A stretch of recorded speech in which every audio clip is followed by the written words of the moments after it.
ক্ষমতায় গেলে ন্যায় বিচার কায়েম করে চাঁদাবাজি বন্ধের প্রতিশ্রুতি দিয়েছেন জামাতে ইসলামের আমির ডক্টর শফিকুর রহমান। একই সাথে সব পেশার মানুষের বেতন কাঠামোতে ভারসাম্য আনার পরিকল্পনাও কথা জানান তিনি। দুপুরে নবাবগঞ্জ সরকারি কলেজ মাঠে এক নির্বাচনী জনসভায় এসব কথা বলেন জামাতের আমির। জামাত সরকার গঠন করলে দেশের দুর্নীতি বন্ধ করে চাঁদাবাজ দুর্নীতিবাজদের কাজের ব্যবস্থা করার কথাও বলেন তিনি। আমির বলেন, আগামী 5 বছর সবার ন্যায্য দাবি পূরণ করা হবে। একই সাথে আম সংরক্ষণের জন্য এই এলাকায় হিমাগার তৈরির প্রতিশ্রুতি দেন তিনি।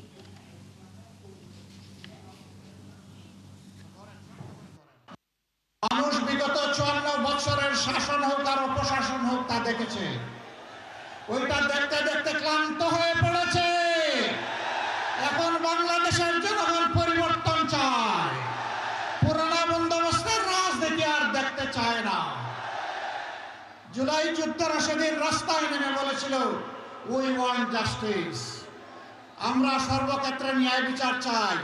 তার মানে হলো ন্যায় বিচার নাই, সেই ন্যায় বিচার আমরা প্রতিষ্ঠা করতে চাই ইনশাআল্লাহ।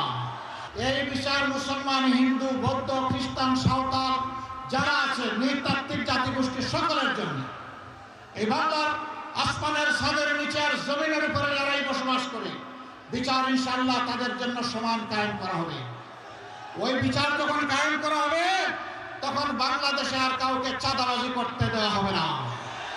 চাঁদাবাজির রাস্তা বন্ধ হয়ে যাবে। চাঁদাবাজদেরকে ধরে এনে কাজে নিয়োগ দেওয়া হবে। তারাও সেদিন কাজ করে দেশ গড়ার কাজে অংশগ্রহণ করবে ইনশাআল্লাহ।